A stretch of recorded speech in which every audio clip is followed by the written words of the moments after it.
constructive proofs of pseudorandomness. Thank you very much, Julia. If I can move this thing up.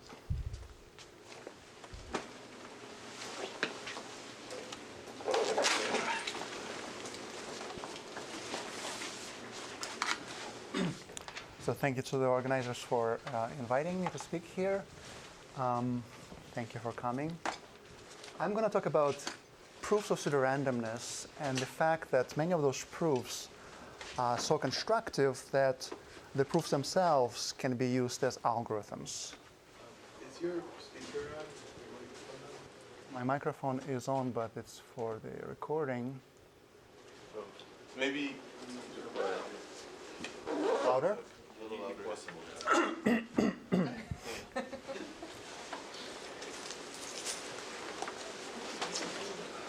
Let me start again. Good morning. I'm going to talk about usefulness of constructive proofs of pseudorandomness because proofs of pseudorandomness are often so constructive that they can be used themselves as algorithms. And sometimes these unintended uses of proofs of pseudorandomness lead to spectacular results. In this talk, I'll talk about applications of this constructivity to learning algorithms. And most of this work is joined with Russell, Marco Carmosino, and Antonina Kolokolova. So there are a bunch of pseudorandom objects one can talk about: pseudorandom generators, expander graphs, extractors, error-correcting codes, and Boolean functions that require large circuit complexity. In this talk, I'll be focusing on the first and the last, pseudorandom generators and hard Boolean functions. And my favorite pseudorandom generator is the Nissan-Wigderson generator. And this is a construction which takes a function, a Boolean function, which has some number of inputs and outputs 1 bit, and constructs a new function with somewhat more input bits and with many more output bits. Like polynomially n square input bits here and up to exponentially many output bits. And if you look inside this construction, it's nothing but application of this single function many times. So each bit of the output of this thing is just an application of a function f to some subset of the bits in the input string to the generator, which is called the seed. And to pack those subsets so that you have lots of them, and ideally you don't want them to overlap too much, you need to use some construction, but it's not very difficult. It's a beautiful construction, and you can achieve this packing with very small overlap between any two sets. So before I talk about the properties of the generator, I need to define the notion of pseudorandomness for generators in general. And here we have a class of tests, Boolean functions that we're trying to fool. And we have two settings. In one setting, our test is given completely uniform random string. And in another setting, our test is given a uniform random string which was passed through the generator and stretched out. And the task of our generator is to make sure that the test does not notice the difference. So the probability of accepting in both situations is up to plus minus epsilon the same. And if this happens, then the generator is called epsilon pseudorandom.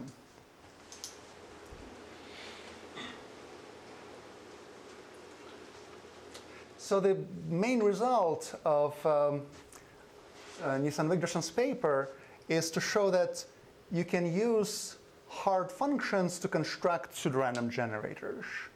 So basically they say that if you have a function which has large enough complexity, hard to predict by circuits of appropriate size, then you use this function in the construction of the generator that I outlined, and you get something which is pseudorandom. And you can read the parameters. They're not very important for this talk. It will be mostly non-technical. ideas rather than the proofs. Okay. So this object, the Nissan-Wigderson generator, happens to have tons of uses. Some of them are listed here. The most obvious one is to do randomization, and that was the original use from papers by Nissan-Wigderson, and then by Fortman Nissan-Wigderson, Maglatsa-Wigderson, and so on, which is basically conditional de-randomization results, saying that if you have hard functions and people believe that they exist and can be explicitly computed, then you can de-randomize up algorithms efficiently, and the quality of your de-randomization depends on the quality of the circuit complexity that you start with. Somewhat unexpectedly, the same construction can be used to build extractors, which are objects in the computational, in information theoretic setting rather than computational complexity setting. And that was a beautiful observation of Luca Trevisan. These objects can also be used in proof complexity and bounded arithmetic, where people care about lower bounds on proving certain tautologies, and they can construct candidate hard tautologies by using Nissan-Wigderson generators. Okay? And this has been a work by Aleknovich, Ben-Sasson, Razborov-Wigderson, Krajcek, Razborov, Pich, and so on. These objects also were able to sneak into circuit lower bound proofs. For example, the proof that NEXP is not in ACC0 by Ryan Williams also has as one of the components the Nissan-Wigderson generator in it. So Nissan-Wigderson generators are like donuts. There's nothing they can do. So before I talk about more applications of these wonderful objects, let me define some things that I will be talking about. And these are classes of circuits, constant depth circuits called AC0 and AC0 mod P. And these are layered graphs or layered graphs where the nodes are logical connectives, logical gates like AND, OR, and NOT. The depth of those graphs are constant, and you have one output and a bunch of inputs at the bottom. And if you allow, say, parity gates or more generally mod P gates, then you obtain what is called AC0 mod P circuits. So these are very simple, very kind of parallelizable algorithms. And the success of circuit complexity, main success of circuit complexity was to prove lower bounds against such models of computation, even though in general we have very basically no good lower bounds for the general unrestricted model of circuit complexity. So our first application is to get a learning algorithm for the class of AC0 mod P circuits. So we show that there is a randomized algorithm which is somewhat efficient. It runs in quasi-polynomial time, which is like n to the polylog n. Ideally, we would like polynomial time, of course, but we cannot quite get that. It has oracle access to the function f that is trying to learn, and it's been promised that the function f has a small AC0 mod P circuit computing it. Okay? So you know that the function is easy, you have oracle access to this function, and you try to build a hypothesis, which would be a circuit, which hopefully agrees with the function on many places. Okay, so you're trying to output the circuit C such that it agrees with the function f you're trying to learn on almost all places of the Boolean cube. So we managed to get this kind of algorithm, and I'll say a few words how. We'll also get an extension of this algorithm to the so-called agnostic settings. Let me explain what it means in a picture. So usually when you talk about learning and you're trying to learn some function f, you assume that your function f is in a class of simple functions that you're trying to learn. In agnostic setting, you don't have this promise that your function f is in there, but you know that it's close. Okay? So there is somebody in there, function g, such that the distance between f and g is relatively small. And then using your knowledge of this class AC0 mod P in our case, and in particular you can learn anything in there, you try to leverage that to learn something which is close to that class as well. And the goal is to learn something which is as close as possible relative to the distance between the function f and the best the closest function in the class. So if the distance between f and g is something like beta, where the distance is measured as under uniform distribution in this case, then you try to learn something which has fraction of errors at most beta plus epsilon for some negligible epsilon. And ideally you try to make this d to be 1. But in our case, we'll only be able to achieve d some factor. It's a function on the input side, so it will be a logarithmic function of the input size. Yes? I know. What's the guarantees on the complexity of the circuit that's learned? Oh, there is no guarantee on the complexity of the circuit except that it will be small because the learning algorithm runs in quasi-polynomial time, so the circuit will be at most quasi-polynomial, but it won't be of type like AC0 mod P or anything like that. It will be general Boolean circuit. And you need like Oracle access. You don't learn from uniform examples. You actually. That's right, yes. So so here is the statement. So again, we have Oracle access to the function f we're trying to learn, and we have some promise that the function f is close to somebody in the class, AC0 mod P, and the distance is like beta, and we try to learn a circuit, no restrictions on the circuit, which agrees with the function almost everywhere, where the fraction of errors will be like beta times polylog n. Okay, so it only makes sense if you start with beta like less than 1 over polylog n or smaller. Okay, so you start with something which is relatively close to the class if you want to learn it. Does that make sense? Any questions? So how easy is property testing version of this problem? Like, you have a function f which is a close so far, and you need to find out which. Is it much easier? So we'll get to that. I'm not sure it's known how to do that for AC0 mod P. But something like this is actually the crucial part of the learning algorithm, as you will see. So let me just mention that previously it was known how to learn a simpler function than what I mentioned, the so-called AC0 function. So no mod P gates, just ands, ors, and nots. And this is from a beautiful work of Lineal, Mansour, and Nissan from around 89. For the learning setting, again, they also get quasi-polynomial runtime and no restrictions on the circuits that they learn. And also in the work by Kearns, Shapir, Sally, thank you. And then Kalai, Clivans, Mansour, and Servideo, thank you. They got agnostic version of the same algorithm where you just get random examples x f of x under uniform distribution. I hit a jackpot. And the analysis uses Fourier concentration of functions computable in AC0, which is the same property that was used to prove circuit lower bounds against this class of AC0 functions. So it's kind of interesting that already here you see that some property that was useful to understand the limitations and the power of AC0 is also useful to prove, to get learning algorithms for the same class of functions. So our approach, well, we cannot use Fourier concentration because if you allow parity gates in your circuit, you don't have any Fourier concentration. Fourier concentration basically says that if you look at your Boolean function in the Fourier domain, then most of the mass, Fourier mass, will be on low degree coefficients. Okay, so in particular, parity, which has degree n, will not have much mass. Of course, if you allow AC0 parity circuits, you allow parity gates, then parity will have huge mass. It's computable in a class.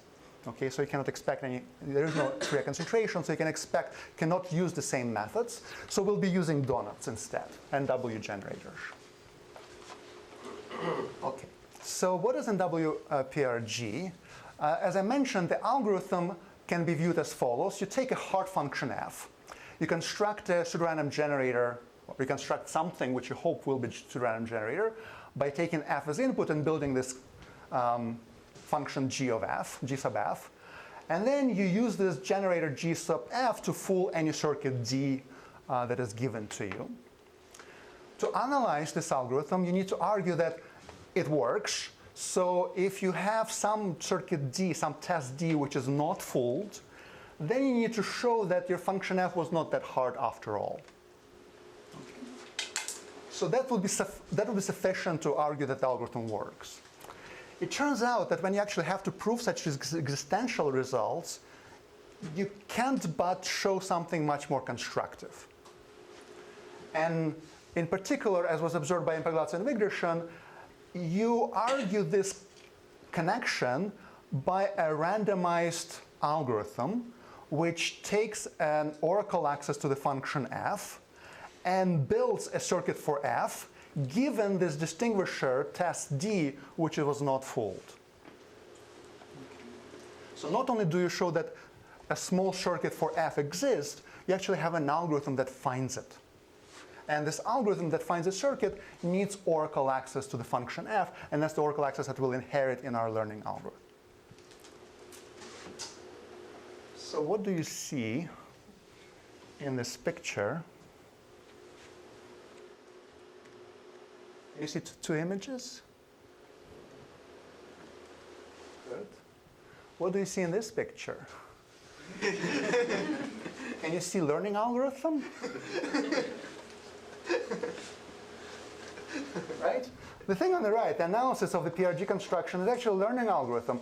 You start with something which is not fooled by G sub f, and you build a circuit which computes f. So you learn a circuit for f, you have a learning algorithm.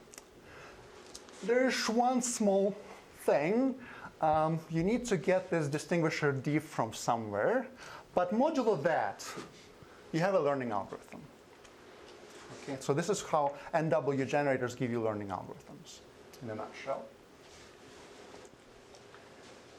So now we have to work with this annoying part of getting a distinguisher somewhere for our generator to complete the picture so that we have actual learning algorithm. So if you look at the construction of the generator that I showed to you before, it has a nice property. One of the properties is like so-called locality. What do I mean by that? If you start with the function f, which is not hard, but actually somewhat easy. So suppose you know that the function f that you use to build the generator is actually of circuit complexity s. Think of s as like polynomial in n. Then you can show that if you plug this function f in, and you take any seed z to the generator, you look at its output, and you think of this output as the truth table of a Boolean function, and you measure the complexity of the truth table of this Boolean function, then it will be polynomially related to the complexity of the function f you start with. In other words, each bit here in the output is computed basically as an application of f to some subset of the seed. So whatever the complexity f you start with, you inherit that complexity in the complexity of computing the output of this generator. So we think of the generator as a kind of function generator now. So the output is treated as a truth table of a Boolean function. And this actually observation is pretty old. It was observed by Razborov at least in 2002 in the context of proof complexity. I mentioned before that they tried to build hard tautologies, candidate tautologies for proof systems like Frege and extended Frege. And one of the main uses of the generator in that context is to build such tautologies. Basically, you need to show that something is not in the image of the generator. That would be like a hard tautology, supposedly. Yes? Is there additional complexity on the right because of like computing the design or something? Yes, yes. So it's kind of hidden under this polynomial in S. Actually, the actual complexity will be like S plus polynomial in N, where polynomial in N is the complexity of building the design. So designs can actually be computed very efficiently. I mentioned before, you're doing some field arithmetic, and it can be very locally, very efficiently computed. So you have small overhead, like polynomial in N overhead. The basic complexity is S.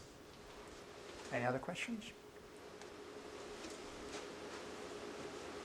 Okay, so to recap, to get a learning algorithm, it suffices to break the generator based on the function f you're trying to learn. To break the generator, it suffices to distinguish easy Boolean functions from random. Right? Because that's what we just had. We need a distinguisher to plug in into our approach to build a learning algorithm. Great. So the distinguisher is a procedure that will take some function, truth table of a function g versus truth table of a random function, and it has to tell that function g is easy not random. And function g can have arbitrary complexities that we decide on, or we try to get the distinguisher that works really, really hard and is able to distinguish functions which are almost maximal circuit complexity. So 2 to the n would be like maximum, 2 to the n over 10 is close to that. So ideally, we want our distinguisher to tell these functions from random. If it's able to do so efficiently in polynomial time in the size of the truth table, we would get a polynomial running time for a learning algorithm. Okay. What we get is a distinguisher that cannot quite achieve this, but it can distinguish functions which are weakly exponential in circuit size. And that translates, it's not that refined, and so the running time of the learning algorithm becomes worse. It's quasi-polynomial. And if you have something very weak but still non-trivial, like you can tell polynomial size circuit complexity from random, then you get sub-exponential running time for your learning. What is the advantage of the distinguisher that you need? What is the advantage? Oh, like you mean distinguishing probability? Constant, like a half. Yes. So I just want to make sure I get the picture. So in instant Wigderson, you kind of start with a hard function and get a pseudorandom generator. The proof is by contradiction. You kind of start with non-existent object and so on. And here you're saying you will actually make sure that for this small circuit classes there are these distinguishers unconditionally, and therefore you get this learning. So that's right. Yes, that's right. So that's what Russell calls play to lose strategy. You start with something which you know that the generator will be broken with. So your function f is actually easy. And then you don't use the construction. So before, as you were saying, before you actually built the generator, and then in your head you did the analysis. Right. Now it's going to be the opposite. You actually will be running the analysis as the learning algorithm, and in your head you'll be doing the construction to get the properties that you need for your learning algorithm to work. So you kind of switch the perspectives totally. Right? You see on the other side of the picture. So how do you distinguish easy functions from random? And again, it's amazing that if you try to prove circuit lower bound, most of the time you'll end up with a constructive proof. It can be formalized using the framework of bounded arithmetic, which I won't talk about. Basically, Razborov showed that almost all existing circuit lower bound proofs can be formalized in the so-called polynomial time reasoning system of bounded arithmetic called S12. This is invented by Sam Bass in his PhD thesis. Basically, S12 corresponds to the polynomial time concepts that you can deal with. So if you prove something, you need to argue the existence of some objects. If you're constructive, then this object that you argue about actually is polynomial time computable. Okay? So constructive proofs basically force you to talk about things which don't just exist, but can be efficiently computed. Okay. And S12 is a bounded arithmetic system which has this constructivity property built in. So whatever you reason about is polynomial time computable. And Razborov also showed that every such circuit lower bound proof for an explicit function, if you can formalize it in a system, then immediately, because of the constructive nature of your proof, you get the distinguisher between easy and random functions. Just like magically. So to prove that f is not in some circuit size S, one way would be to exhibit a property that kind of distinguishes the two cases. All easy functions are in the property, and your function that you're trying to prove hard is not in the property. So that's what you would like to do, maybe. And a natural such property, which you get by doing this in the constructive way, by doing this proof in the constructive way, gives you extra stuff. So you still get that all the easy functions are in the property, but you also get that not everything is in the property, that your property rejects at least half of all the functions. So that's the distinguishing probability of half that I mentioned before. That's where it comes from. And the property is actually efficiently testable. So given the truth table in time polynomial, in the truth table you can test whether you satisfy property P or not. Let me just flash this amazing natural property for AC0 mod 2 due to Razborov. So basically, you take a Boolean function f, and you try to figure out if it's easy or hard. The way you want to figure it out, you take a function and build a big matrix of roughly 2 to the n by 2 to the n size. And the entries of the matrix will be labeled by some subsets of appropriate sizes, I and j. And for each entry ij, you basically take the parity of the function on some subset of inputs, where the subset of inputs are all those x's which are zeroed out in the positions I union j. Okay. So this looks very strange. There's no intuition why it works.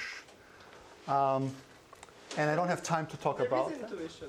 Oh, there's intuition? Yeah, can you summarize it? It's rational degree. You show that the function has no rational degree, and it's just some polynomial system, some linear system of equations that you need to solve. So it's like you cannot represent it as a ratio of two low-degree polynomials. Actually, it's a bit simpler than that. You can argue that any low-degree polynomial or appropriate parameters will make the matrix 0. And if you're close to this polynomial, then how close you are will make the rank of the matrix to be about that. So it's maybe even simpler than what you said. But anyway, so it's possible to say something about this thing, but I don't have much time anyways. So I'll skip this. Yeah, and what's the natural property? So you build this matrix, and then what do? You compute the rank, and you accept if the rank is low. So you can do that efficiently in polynomial time because you can build the matrix efficiently, you can compute the rank efficiently, and be done. And so given this, to learn AC0 mod 2 functions, you just use your natural property that is flashed as a distinguisher, plug it in, and to this learning algorithm from Nielsen-Wigderson analysis, and just do this analysis part of the picture to learn a circuit approximating F. And in your head, you have the construction of the Nielsen-Wigderson generator for the analysis part. One thing is that approximating F is not that great because you only get like a weak learner half plus epsilon correctness. And you can make it better by basically start with a function which is encoding of your function F you're trying to learn. Again, this is something that you do in your head. You have F, and you imagine constructing a new function G, which basically the XOR of F on a bunch of independent inputs, on like polynomially many. And then you're trying to weakly learn G rather than F. And once you learn G, then by constructive proof of this error-correcting code, you get the small circuit for F, which is much better than the weak learner you got for G. So again, constructive proofs are useful. Question? So you get this truth table access because you apply F to very small inputs, so you can... That's right. The truth table. That's right. Yeah, so you have F, and then you imagine running the generator construction on this F, and you're free to choose the stretch of this generator. And in fact, it's something that I didn't have time to mention, based on the quality of your circuit lower bounds, on your distinguisher abilities. In our case, it will be like weakly exponential. The stretch you can afford will be like quasi-polynomial. Okay. And ideally, you would like to have stretch polynomial. So it's something counterintuitive. Again, in the randomization setting, you want the stretch to be as huge as possible because you want to generate many pseudorandom bits. But we're not doing randomization, we're doing the analysis, the learning part. And the kind of parameters are very different there. So for the learning part, you want the stretch to be very small because that affects the running time of your learning algorithm. But to make it very small, you need to start with something which can deal with exponential circuit complexity and tell it apart from random functions.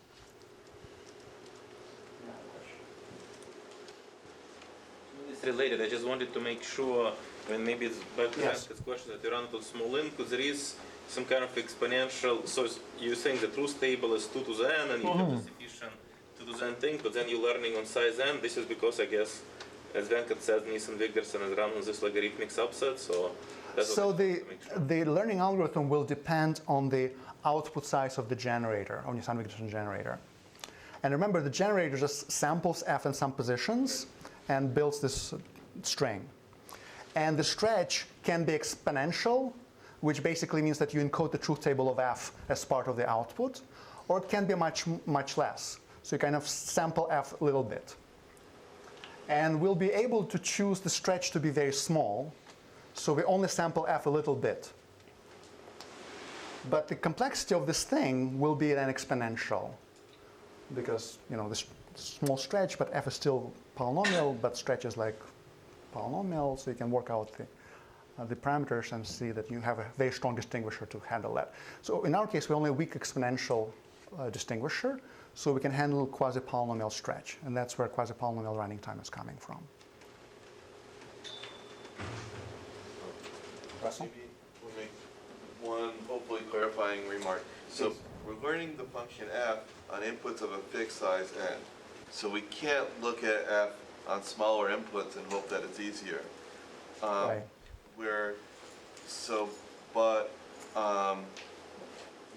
So the complexity of evaluating f stays the same regardless of the stretch of the generator. What can change though is if we make the generator output fewer bits, then we're viewing it implicitly as a function on the log of however many bits we output.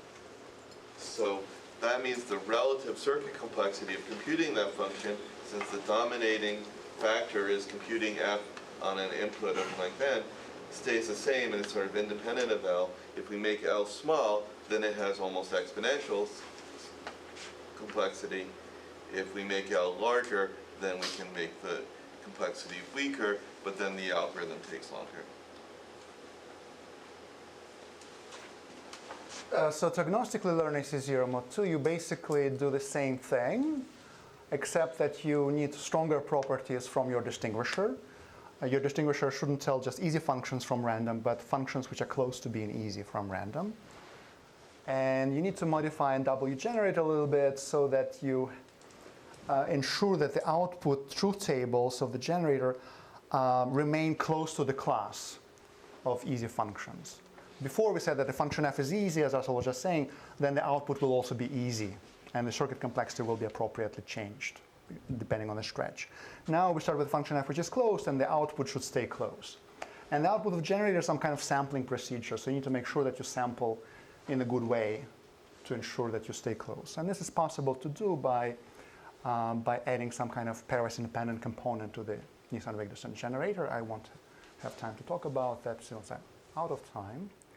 But the bottom line is that you can use existing natural properties and look at them and see that they can actually stronger than what you thought they were.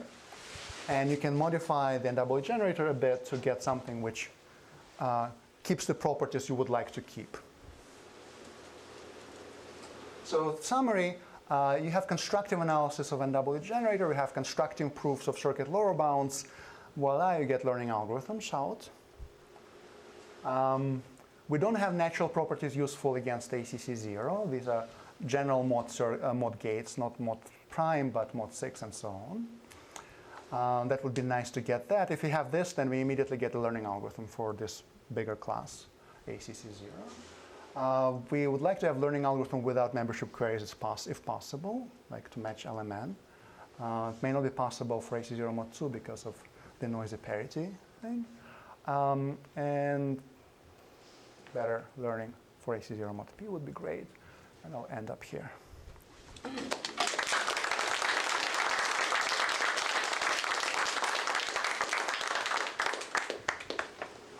Thank you very much for a great first talk in this workshop. Unfortunately, we don't have time for questions, but there is a long break after the next talk.